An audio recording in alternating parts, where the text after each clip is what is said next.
You already know one. You might call them a friend, a co-worker, maybe even family. They seem fine on the surface, charming even, but something always feels slightly off after you spend time with them. You cannot quite explain it. You just know that around this person, you feel smaller. Today, we are opening the Case 3 file on toxic people.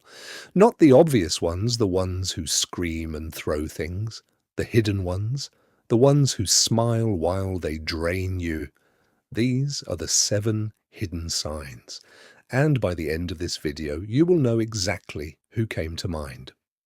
Welcome to MindFilesHQ. I am your detective, and today's case is personal. Every time you express a need, you need space, you need support, you need them to just listen, something happens.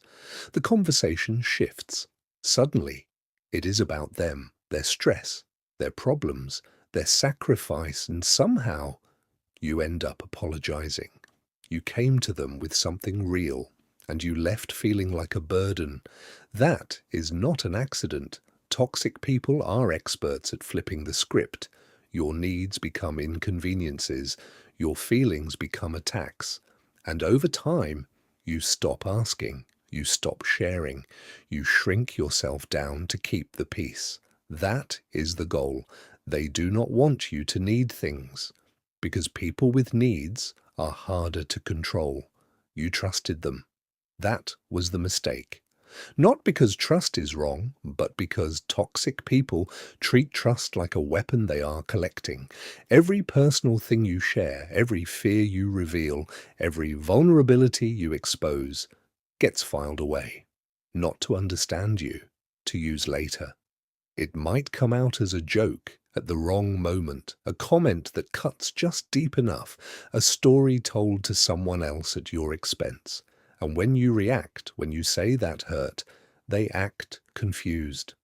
I was just being honest. Can't you take a joke? This is calculated. Toxic people build intimacy to gain access. The closer they get, the more ammunition they have. And the worst part? You handed it to them yourself. Think about the last serious conversation you had with this person.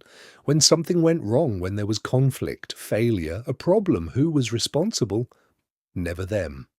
It was the situation, the timing, the other person, bad luck, your reaction, anyone and anything except the face looking back at them in the mirror.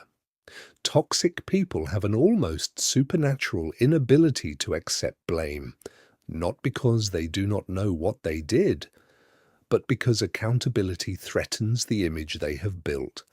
And that image, the one where they are always the victim, always the one who was wronged, is everything to them. So, they rewrite history every single time. And if you try to hold them accountable, suddenly you are the problem. You did not have a fight. Nothing dramatic happened. You just spent time with them. And now you feel exhausted, empty, like something invisible was pulled out of you. Emotional vampires do not need a crisis to feed. They feed through constant low-level chaos, small complaints, subtle digs, passive questions that plant seeds of doubt. They talk at you, not with you, and every conversation somehow ends up circling back to their world, their pain, their story.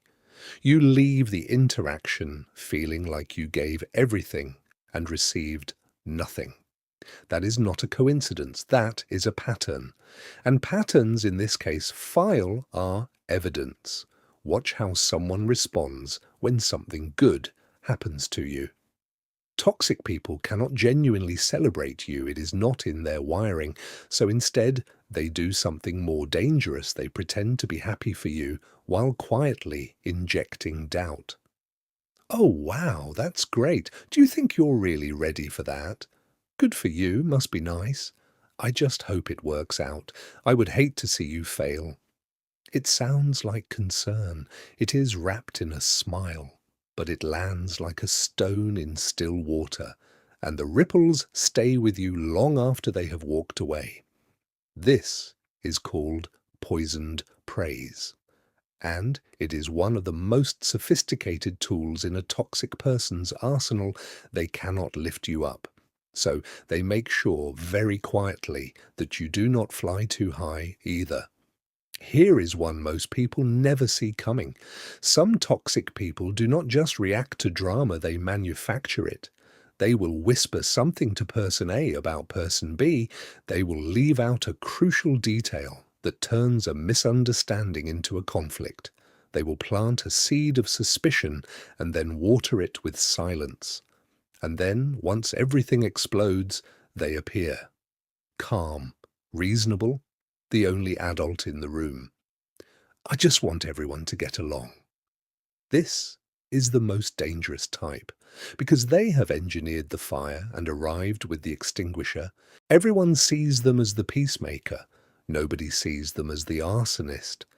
If you have ever noticed that conflict seems to follow a certain person everywhere they go, that's not bad luck. That is a signature. This is the final sign, and it is the most important one. Your body knows before your brain does. Think about how you feel before you see this person. Is there a low hum of anxiety, a tightening in your chest? Do you rehearse conversations, prepare defenses, brace yourself even when there is no obvious reason to? That is not anxiety. That is intelligence. Your nervous system has been tracking this person for longer than you have. Every small thing that felt wrong, every interaction that left you confused, every moment you walked away thinking, why do I feel like this? Your gut was drafting a report. You just have not read it yet. The file is open now. 7 signs, 7 patterns, 7 ways a toxic person hides in plain sight. And here is the truth that nobody wants to say aloud. Most of the time, you already knew. You felt it. You just did not have the words for it yet. Now you do. If someone came to mind during this video, if a face appeared, a name surfaced, a memory hit a little too close, drop it in the comments. Not their name, just, I know one. Because chances are you are not alone. The case file is closed, but the investigation is just beginning. See you in the next file.